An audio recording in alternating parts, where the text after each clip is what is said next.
Welcome to sauce TV. నేను మీ ఆబిద్ హుసేన్. చేతిలో కర్రతో మీ ముందుకు వచ్చానంటే ఇదేదో దసరా బుల్లోడు, సోగ్గాడే చిన్ని నాయన, పులరంగుడు లాంటి సినిమాల కోసం కాదు. నాతో పాటు కర్రసాములో నిష్ణాతులైనటువంటి మాస్టర్ శ్రీనివాస్ ఉన్నారు.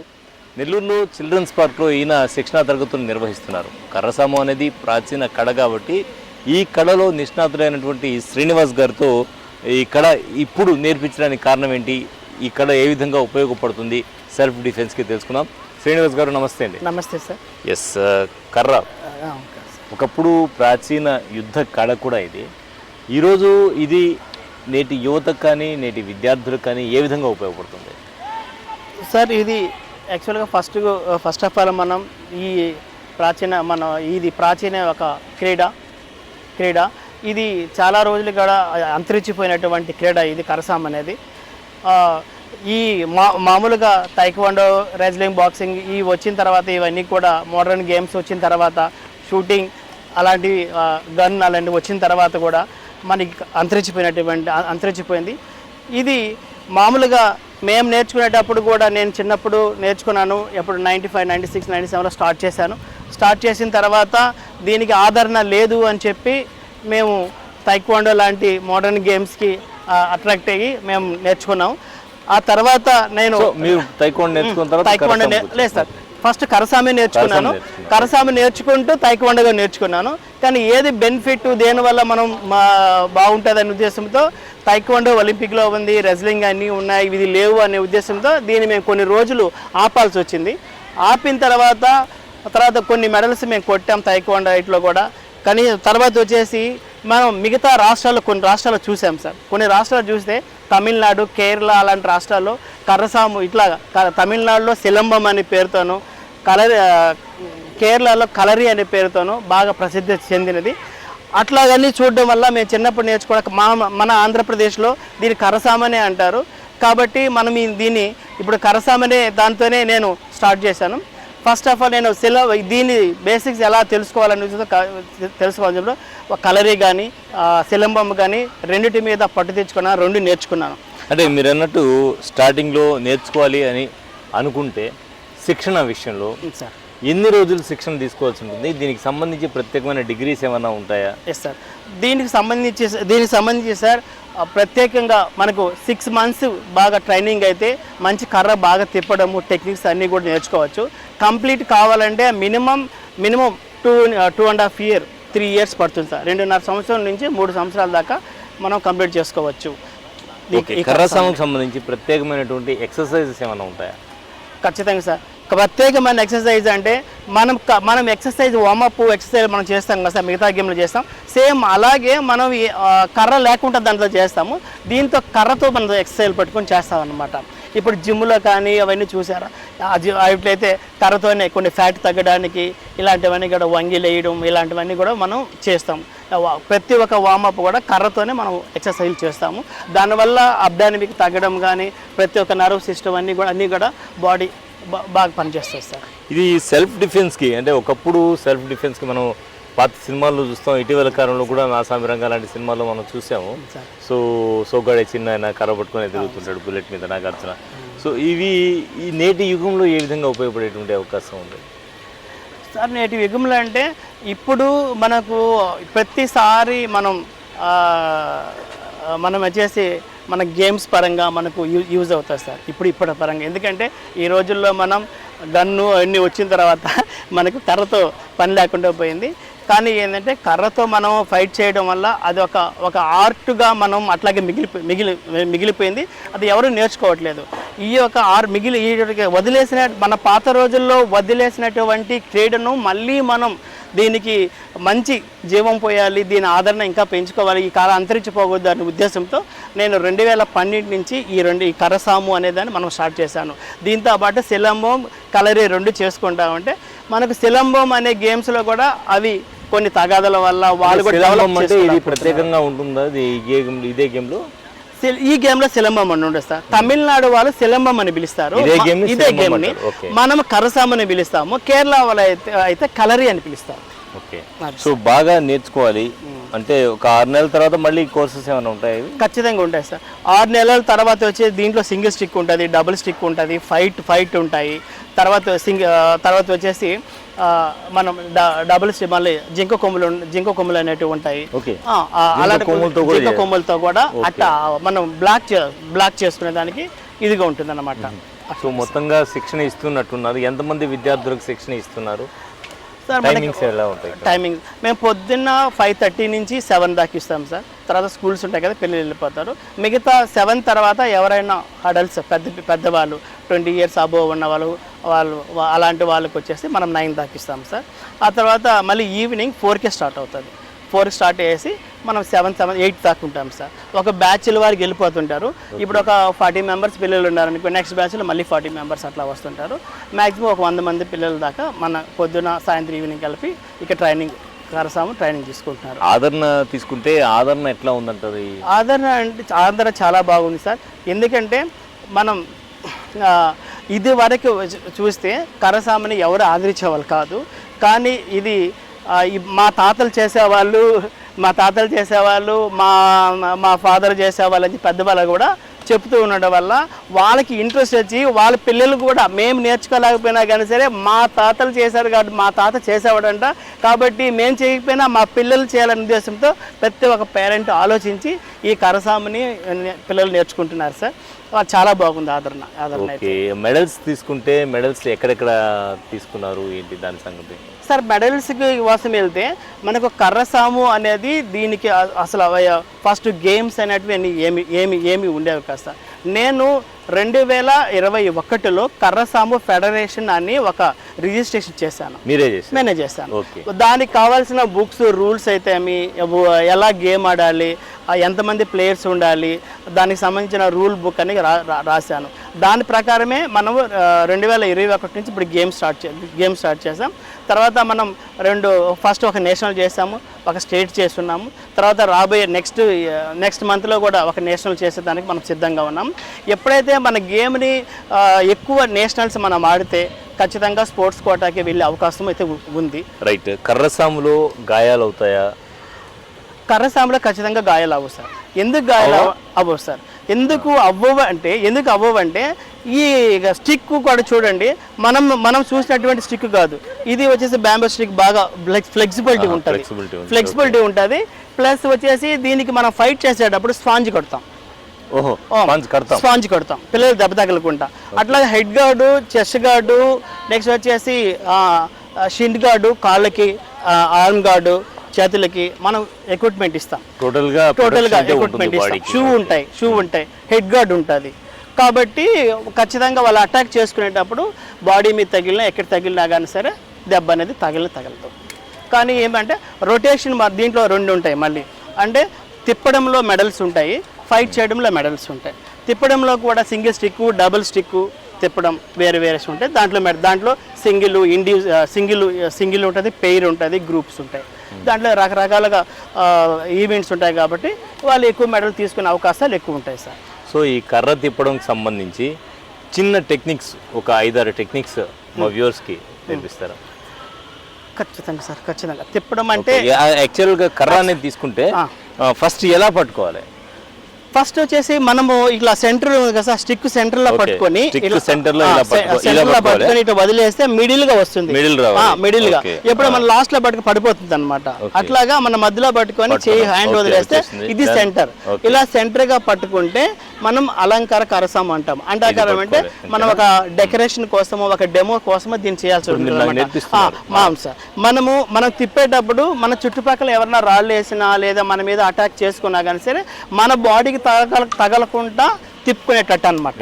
ఇలా పెట్టుకోవాలి. ఫస్ట్ రైట్ హ్యాండ్ ఇలా పెట్టుకున్నాం, లెఫ్ట్ హ్యాండ్ సైడ్ మనం ఫస్ట్ డౌన్ చేసి ఇట్లా నెకిల్స్ కనిపిస్తాయి, ఇట్లా సైడ్ కి తీసుకొని మళ్ళీ నెయిల్స్ కనిపించేటట్టుగా ఇక్కడ గోల్ కనిపించేలా మళ్ళీ ఇక్కడ తీసుకురావాలి. ఇట్లా మనం రౌండ్ గా స్పీడ్ గా తిప్పాలి. ఇట్లాగా అదే మనం 2 కర్రలు అనుకోండి సార్. సేమ్ అట్లాగే ఇది కూడా అట్లాగే ఉంటుంది. ఇది నేర్చుకున్న తర్వాత మనము ఇదొకసారి అదొకసారి ఫ్రంట్ బ్యాక్. దీంట్లోనే మనం 4 అడుగులు, దీంట్లోనే గిరిక ఇట్లాగా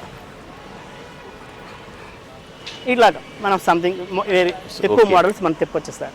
సింగిల్ స్టిక్ మనకి ఎట్లా మనం కావాలంటే డబుల్ అట్లా స్టిక్ తిప్పేటప్పుడు అయితే మనకి ఎవరైనా మనం అటాక్ చేసినా, వాళ్ళు కర్రతో కొట్టినా లేదా రాళ్ళతో కొట్టినా కానీ సరే మ్యాక్సిమం మనకు తగలకపోవచ్చు మన స్పీడ్ని బట్టి. మనం స్లో తిప్పామంటే తగులుతుంది. సడన్ గా పడింది అనుకోండి ఆపగలరా? ఖచ్చితంగా సార్, మనం నేర్పిస్తాం పిల్లలకి. ఎందుకంటే ఒకరు వచ్చేసి ఈ గేమ్లో ఉంటే ఒకరు అటాక్ చేస్తుంటే తిప్పుతున్నారు సడన్ గా నేను అన్నాను ఆపగలరా? ఖచ్చితంగా సార్. ఆపుతారా? ఒకసారి చేయండి. సరే సార్, నేను తిప్పబలేదు, మీరు కొడతాను సార్ అంతే. Oh very good very good. Okay, ఎందుకంటే మనం ఖచ్చితంగా వాళ్ళకి పిల్లలకి ఎట్లా నేర్పిస్తున్నామంటే ఒకరు అటాక్ చేస్తామంటే ఒకరు బ్లాక్ చేస్తారన్నమాట. ఓకే, వాడు బ్లాక్ మీదే కాన్సన్ట్రేషన్ ఉంటుంది, వీడికి అటాక్ మీదే కాన్సన్ట్రేషన్ ఉంటుంది. కాబట్టి అతను కొట్టేదానికి ఇతను ఉంటాడు, ఆపుకునేది అతను ఉంటాడు. కాబట్టి నేను ఎలాగైనా కొడతాను. మీరు కొట్టేస్తారు ఆల్రెడీ, అది ఒక టైపు, అదొక టైపు, ఇదొక టైప్ సార్. కాబట్టి మీరు ఆపుకునే దానికి ఎక్కువగా ఉంటారు కాబట్టి ఖచ్చితంగా మీరు ఆపుకోగలరు ఈ పక్క కొట్టినా కూడా. కాబట్టి కాన్సన్ట్రేషన్ ఆపుకునే దాంట్లో ఉంటుంది కాబట్టి ఖచ్చితంగా ఆపుకోవాలి. డిఫెన్స్ చాలా ముఖ్యం దీంట్లో, ఎందుకంటే వెపన్ కదా, తగిలితే దెబ్బ మామూలు తగ్గుతుంది. కాబట్టి మనం డిఫెన్స్ పిల్లలకి డిఫెన్స్ ఖచ్చితంగా మనం నేర్పిస్తాం, అటాకింగ్ కూడా నేర్పిస్తాం. తర్వాత మళ్ళీ అటాకింగ్ ప్లస్ డిఫెన్స్ ఇద్దరిని పెట్టి ఒకరు కొడతా ఉంటే ఒకరు ఆపుకోవడం అట్లా కాకుండా ఇద్దరు అటాక్ చేస్తే ఇద్దరు దాని బ్లాక్ ఎలా చేసుకోవాలి కానీ పిల్లలకి నేర్పిస్తాం. పిల్లలు చాలా బాగా చేస్తారు. Where I'm now, you need some drive, get a license, or you get caught up downtown way too enticing. Dark days, brighter lights in the night. Ay. Keep it cool, play it right, skip the bison. Get up, getting into that. So చాలా మంది students అయితే ఉన్నారు, వారి చేత ఒకసారి ఎలా చేస్తారో చూద్దాం సార్. ఒకసారి ప్రాక్టీస్ చూపించారు. ఖచ్చితంగా సార్, వీళ్ళు చేపిస్తారు. చేయండి అమ్మా. 4 అడుగుల్లో 6 classes start. Darling, that's another hustle play. Vitamins, doing more than one a day. I just get it off the muscle. వీళ్ళకి 5 years, 5 సంవత్సరాల నుంచి శిక్షణ తీసుకుంటున్నారు. ఇప్పుడు తిప్పిన వాళ్ళు. సో ఇప్పుడు తిప్పినటువంటి చిన్నారులు 5 ఏళ్ళ నుంచి శిక్షణ తీసుకుంటున్నారు. చిన్నారి మహిళలు కూడా ఉన్నారు, పాపలకు, చిన్న పాప అనమాట, ఆ పాపకు కూడా శిక్షణ తీసుకుంటున్నారు. ఎన్నేళ్ళ నుంచి నాన్న నువ్వు? 8 years నుంచా?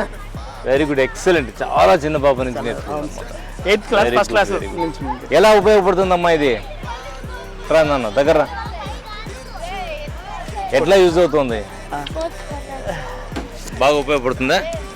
సో హ్యాపీ అని నాన్న వాళ్ళు ఏం చెప్తున్నారు దీని గురించి? ఎంకరేజ్ చేస్తున్నారా?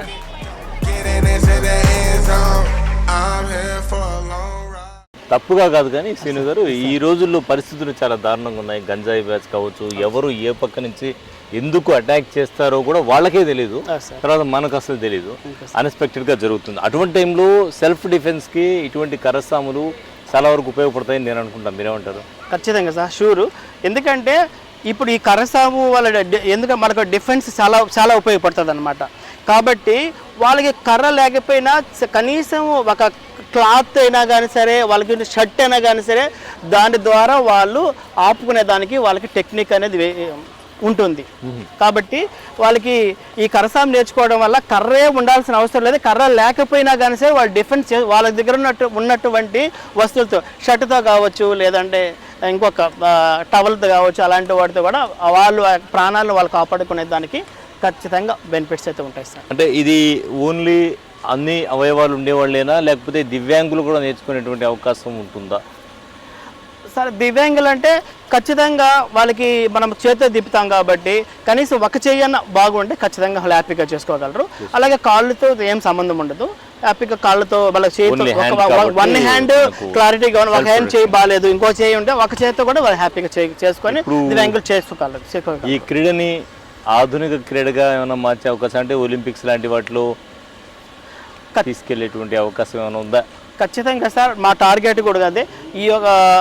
ఈ కర్రసాంని ఖచ్చితంగా మేము నేషనల్, ఇంటర్నేషనల్ స్థాయిలో ఏషియన్ గేమ్స్, వరల్డ్ ఛాంపియన్షిప్ ఆడిపించి టోటల్గా దీని ఒలింపిక్ కూడా మేము దీని ఒలింపిక్లో కూడా ఆడే స్థాయిలో మేము దీన్ని క్రియేట్ చేస్తున్నాం సార్. ఖచ్చితంగా భవిష్యత్తులో ఒలింపిక్స్కి అయితే వెళ్తాదని మేము ఆశిస్తున్నాం. కనీసం మా తరం కాకపోయినా నెక్స్ట్ రాబోయే తరాలకైనా ఖచ్చితంగా ఒలింపిక్స్ అనేది వెళ్తుంది. ఎందుకంటే మన కర్రసాంబు అనేది ఈ యొక్క మన 2 తెలుగు రాష్ట్రాలలో చాలామంది పాపులేషన్ ఉంటుంది సార్. ఎందుకంటే కనీసం 10 కోట్ల మంది జనాభా ఉన్నారు.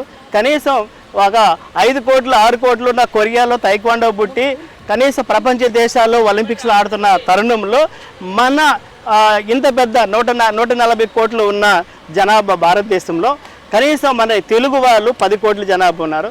కాబట్టి వీళ్ళందరూ దీన్ని మీరు ఆదరిస్తున్నారు.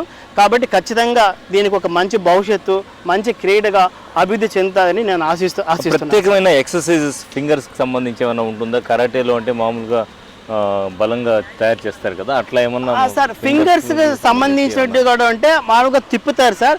కామన్ ఈ కరసాం వచ్చేసి ఓన్లీ ఈ రిస్ట్ ఉంది కదా సార్, ఈ రిస్ట్ మాత్రమే ఎక్కువ తిరుగుతుంది. ఫింగర్స్ మీద తిప్పుతారు. పాపట్ ఏంటంటే దీనికి ఎక్సర్సైజ్ కోసమే ఇట్లా తిప్పుతారన్నమాట. కానీ ఇలా తిప్పడం ఏమిటో, ఎందుకంటే ఇక్కడి నుంచి ఇట్లా లేసినా కూడా స్లిప్ అవుతుంది కాబట్టి మనం చేతిలో రిస్ట్తో పట్టుకోవడం బెస్ట్.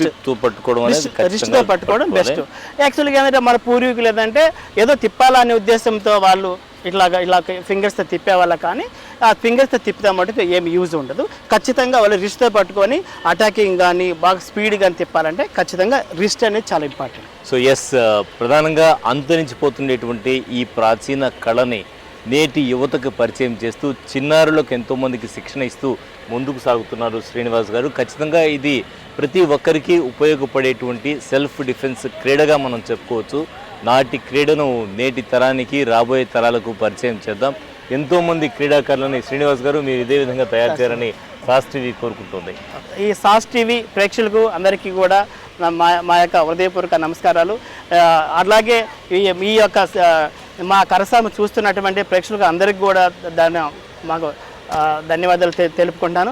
ప్రతి ఒక్కరు కూడా ఈ కరసాము నేర్చుకొని వాళ్ళ పిల్లల్ని కూడా మన యొక్క చిల్డ్రన్స్ పార్క్లో మన ఇన్స్టిట్యూట్ ఉంది, అలాగే ఇక్కడ చేర్పించి వాళ్ళందరికీ కూడా ఈ కరసాముని మంచిగా నేర్పించుకొని భవిష్యత్తులో వాళ్ళు మంచి క్రీడాకారులుగా తీర్చిదిద్దాలని చెప్పేసి, భవిష్యత్తులో మంచి మెడల్స్ కూడా వాళ్ళు సాధించాలని చెప్పేసి ఈ యొక్క మన తెలుగు యొక్క క్రీడ ఇప్పుడు ప్రపంచ దేశాల్లో చాలా క్రీడలు ఉన్నాయి. మన దేశంలో కూడా కొన్ని క్రీడలు ఉన్నాయి, హాకీ లాంటివి. కానీ కొన్ని రాష్ట్రాల నుంచి అవి ఏర్పడ్డాయి. కానీ ఆంధ్రప్రదేశ్ నుంచి, తెలుగు రాష్ట్రాల నుంచి ఏ ఒక్క క్రీడగాడు లేదు. మొదటిసారిగా మనం మన ఆంధ్రప్రదేశ్ తెలుగులో దీన్ని క్రియేట్ చేయడం జరిగింది. ఈ రూల్ బుక్ కూడా తెలుగు, ఇంగ్లీష్లో మనం చేయడం జరిగింది. కాబట్టి ప్రతి ఒక్క తెలుగు ప్రజలు అందరూ కూడా దీన్ని ఆదరించి దీన్ని ముందుకు తీసుకురావాలని ఈ సాస్ టీవీ ద్వారా నేను కోరుకుంటున్నాను. Thank you sir. Thank you sir. Thank you అండి. విన్నారు కదా, సో అంతరించిపోతున్న క్రీడ కాకూడదు. నేటి తరానికి, రేపటి తరానికి సెల్ఫ్ డిఫెన్స్కి ఇప్పుడున్న పరిస్థితుల్లో సెల్ఫ్ డిఫెన్స్ అనేది చాలా కీలకం. కాబట్టి ప్రతి ఒక్కరికి కూడా ఈ క్రీడలో నిష్ణాతులు చేయండి, అందరినీ కూడా శిక్షణ ఇచ్చి తయారు చేయండి. అంటే సెల్ఫ్ డిఫెన్స్ ఎవరికి వారు సొంతగా డిఫెన్స్ చేసుకునే విధంగా ఒక చిన్న కర్ర లేదా చిన్న చొక్కా ఉన్నా కూడా చాలట. సో విన్నారు కదా, ఆ విధంగా నేటి తరానికి, రేపటి తరానికి ఉపయోగపడే కర్రసాములు శిక్షణ ఇప్పించండి. మీ పిల్లల్ని నిష్ణాతులుగా చేయండి. రేపటి తరంలో వాళ్ళ సెల్ఫ్ డిఫెన్స్ నేర్చుకొని ముందుకు సాగే విధంగా శిక్షణ ఇప్పిస్తారని ఆశిస్తూ ఇది వాటి ప్రత్యేక ఇంటర్వ్యూ. మరో ఇంటర్వ్యూలో మళ్ళీ కలుద్దాం. అంతవరకు సెలవు. నమస్కారం.